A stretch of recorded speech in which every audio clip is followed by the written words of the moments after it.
Hey Nicole, look at what Supri sent me. These awesome off-road lights. Oh, cool. When are you going to install those? So I can't install them yet because I've got to get an auxiliary power switch so that I can turn the lights on and off inside the car. Now I've been looking at the OEM Stock Mopar Switch, which I'm hoping is pretty plug and play. Let's look at the instructions online before you order it. Hey, were you able to get the instructions pulled up? Yep, I got it, and I started looking through. Okay. Here at the beginning, it's talking about a Dealer Connect website. Do you have access to that, or do you need to take it to Jeep to get it reprogrammed? Yeah, I don't have access. I think JSCAN might let me do that, but I'm gonna have to look into that. There's this funny hanger. What's that for? Yeah, and it shows you cutting through it. I think you need like a wire cutter to cut the hanger. I think that's to help you pull the wires through from the engine bay to the dash. That makes sense. It also talks about that you got to open up a connector. Oh no. You got to pull wires out of the connector and re-pin them. Oh. Have you done that before? No, I haven't done that before. And I wouldn't really call that plug and play. Yeah. Yeah. Hey, let's do this. Let's pull up YouTube and watch a couple of YouTube videos on it. Maybe the instructions are just making it look a little bit harder than what it really is. Yeah, they are not the greatest instructions. Okay.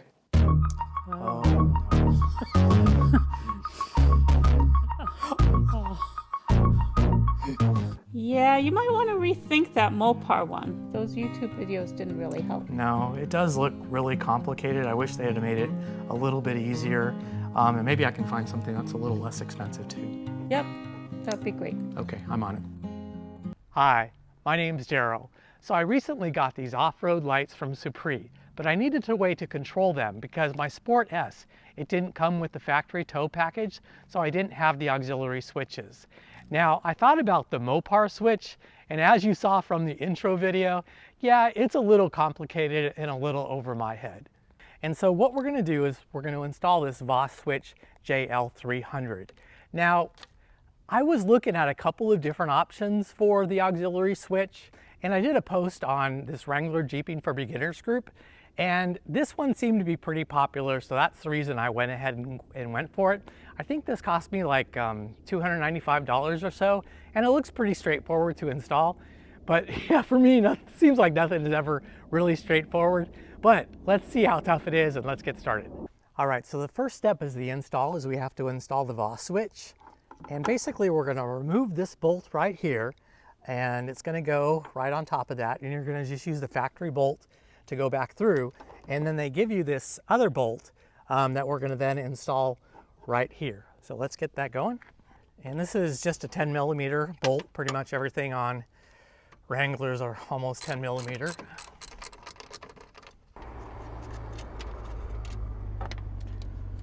And I am go ahead and kind of tuck the wires underneath initially, so we don't have to do that later.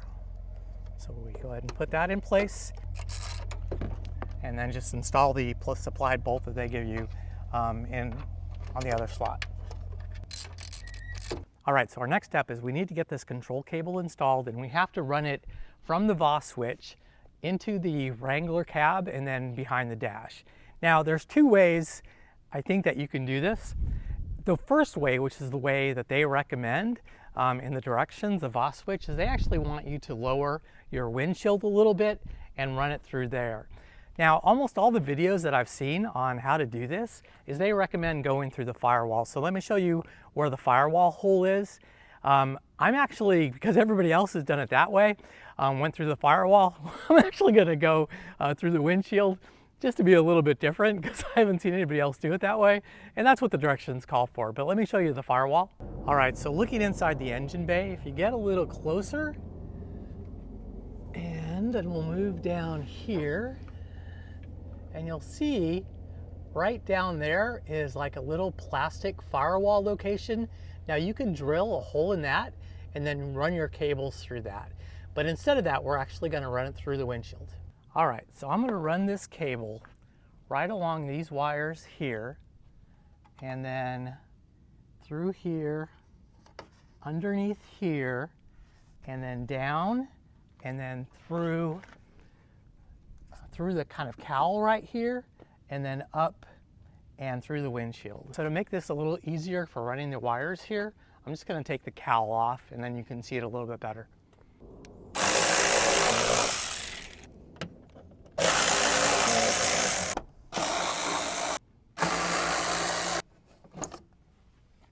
And once again, now that we have access, it makes it a lot easier. And then what you want to do is just run it, open that up, and just run it through there. And then you can close that down. Okay, so that's kind of what it looks like there. The end result will be, you're going to tuck that in all the way down, and eventually it will go underneath the dash here, but we'll get to that in a second. Just leave it right now. We're just going to leave it unbundled, and then we're going to go ahead and install it. All right, so for our next step, we need to open up the dash. So we're going to need to remove this trim piece right here, which takes that whole thing off, and then we're going to remove this trim piece right here, and then our controls will go down here, and it comes with an extra little storage box for this location right here. So one thing of note before you start removing the panels is right now my transmission is in park, and you can see how close it is to that trim panel, and we have to remove this. So you're probably gonna have some problems removing this with it in park. Also note that you're gonna have problems with your transfer case right here. So what I would recommend that you do is go ahead and start the vehicle. I would actually put it in drive position and then take your transfer case and put it in 4 low, and then just turn off your vehicle. That way you're gonna have a little more space. All right, so after you've done that, you probably wanna just pull on the emergency brake just to make sure that your car doesn't move. Then you're gonna wanna go outside and disconnect the battery because you've got some sensitive electronics on the Wrangler, so before you start messing with pulling connectors and stuff, you wanna disconnect that battery. So you're gonna wanna basically pull the negative lead off the battery and you're good to go. So the first time that you remove any trim panel, know that the plastic clips are gonna be really tight and it's gonna be tough to remove. Know that you're gonna meet some resistance, but stay confident. You're just gonna have to use a little force. So let's go ahead and remove that dash. Now really you're gonna wanna come from this direction first and then pull out. Like I said, the first time that you do it, it's gonna take a little effort. Now I've done it twice now, so it should be a little bit easier, but no guarantees when you're actually on camera. So I'm gonna get in there. And if you don't have any trim tools, you could actually use a spoon. Actually works pretty good sometimes, but if you have a trim tool, that works well as well. So you basically get from the corner here and then pull out. Takes, like I said, a little bit of force. And then once you've done it a couple times, it gets easier.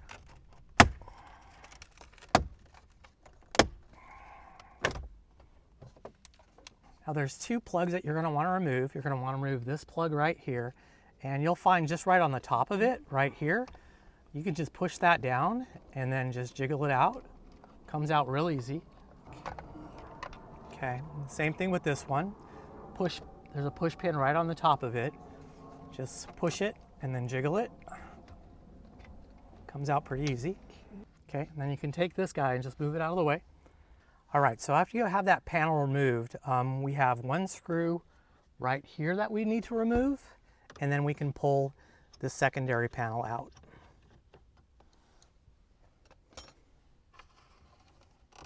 And once again, first time you do it, it's a little more difficult.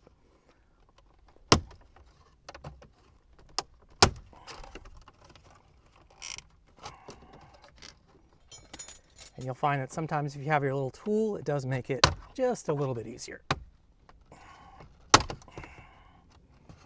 All right, so now you see you have a series of screws that you need to remove to get that storage box out of there. Now I don't have any locker switches because I don't have a Rubicon, so I have but 1 big storage box. So depending on what kind of model that you have, you might not have to remove one set of screws. But our next step is basically to remove all those screws and to take that storage box out. Yeah, so we ended up needing a 7/32 to remove these.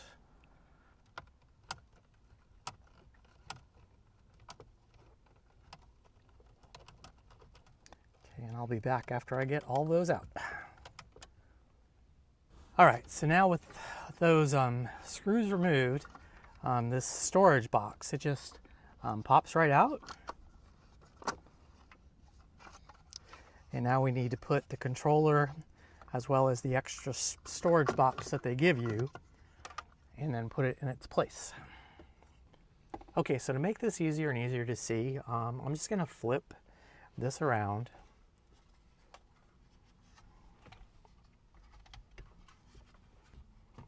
And our storage box is gonna go right here, and our controller is gonna go right here.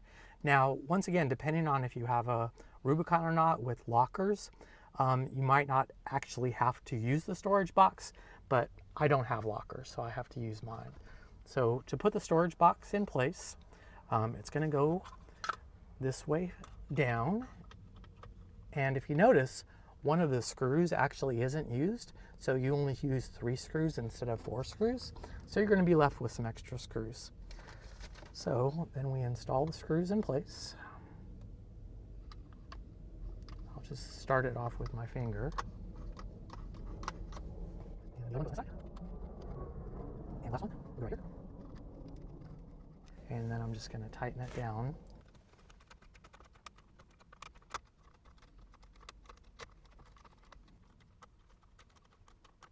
All right, next we're gonna install our controller. So the controller will just go right next to it. Once again, there's only 3 screws for the controller.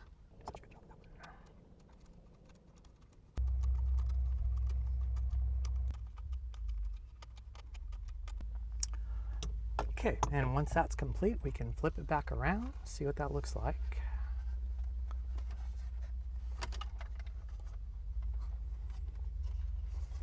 Yeah, and so that looks really good and nice and tight and looks relatively stock. All right, so now we're going to install the cable. What we want to do though is we want to run the cable kind of through the dash how we want it to be in its final position. So, you know, like I said, I use the windshield to run it through, and so now I'm going to take this and kind of run it underneath the dash exactly where I want it to go. So I'll show you that as I finished it. So you can see there's a really nice hole right here where we need the cable to go. And I've got a hanger basically going down to there. And so that's where we're going to run the cable from. So our next step is to connect the control cable to our controller. So if you notice, the cable connected to our controller has a little hole at the very top of it. And our control cable from the outside, we have a little notch right here. So we basically just have to match those 2 things up. And you can see that there's like a little arrow over here, and then there's a little notch and arrow over here. And so you basically just match those 2 pieces up and then push them down to connect them. And after you've done that, you've got this little nut ring that then connects those 2 cables together and makes sure that they're nice and secure. Okay, now that that's complete and you've got all your cables run, now it's just a matter of putting everything back together. So reinstalling the panels is a lot easier than taking them apart.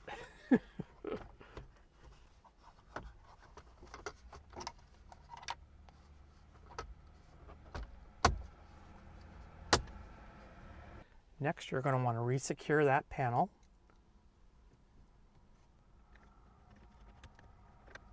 And finally, you're going to want to reinstall that upper trim panel and make sure that you put your connectors in before you do so.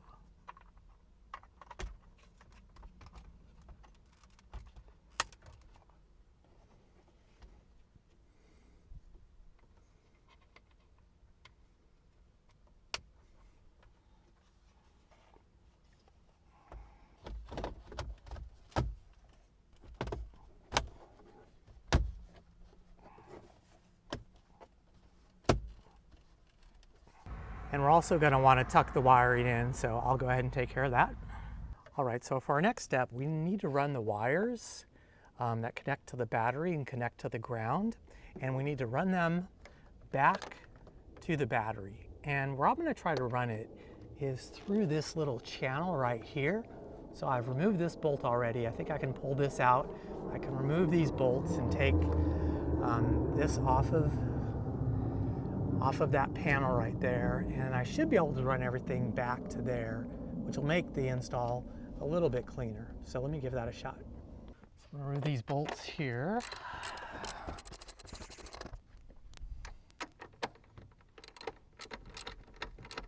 I should be able to take this off.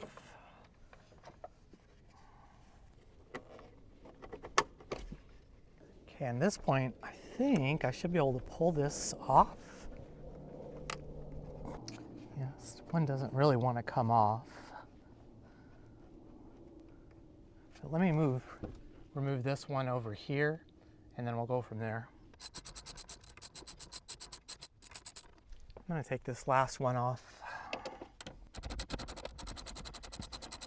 Yeah, so I'm able to move it back somewhat, more than what I was. So this is kind of the accessory switch. So if you only want your switch panel to turn on when you turn on the car, we're going to go ahead and run it. I'm not going to use this though. I want those other cables to run with it.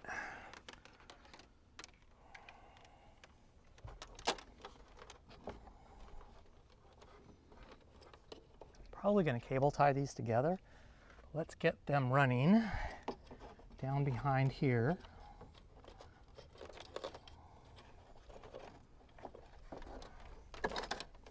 Behind here.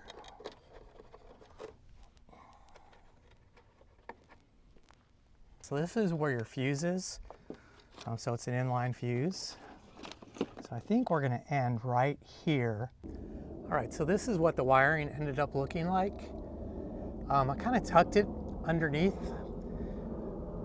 kind of that socket right there. And the only thing I don't like is the inline fuse kind of hangs out. I also used some wire loom right there to run the ground wire and the other wire together. So that looks really good. So I'm going to end up connecting the ground wire, I don't think to the battery. They actually want you to connect it to the battery, but I'm just going to use one of the existing grounds on the body. And so let me hook that up and let's see if we've successfully hooked up our switch.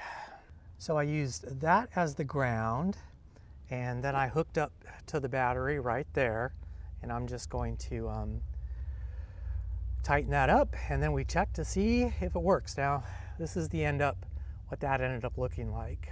I guess it's not too bad. I mean, there is some wiring there. It doesn't look, totally stock.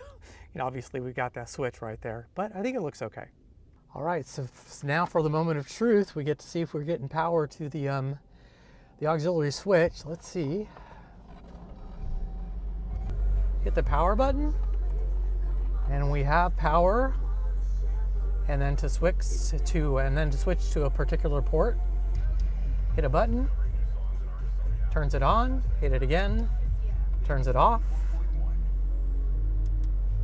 on, off.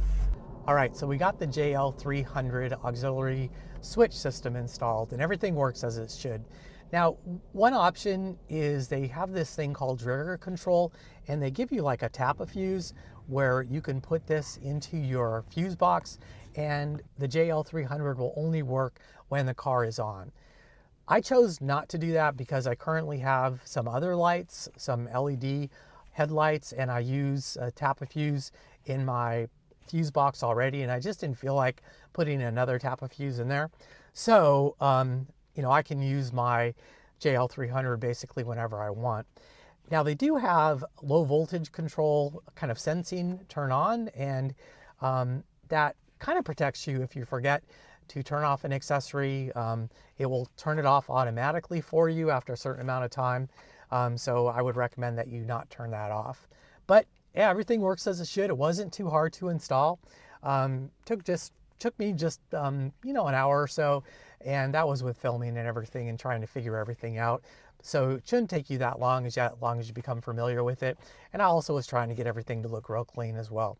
So yeah, it looks and works great. So now I'm going to be able to install my lights and have them controlled with the auxiliary switch. And so I'm really excited about that. I do a lot of content specifically to help beginners out, and I also do a lot of Jeep news. So yeah, consider checking out the channel, and I'll see you in the next one again very soon.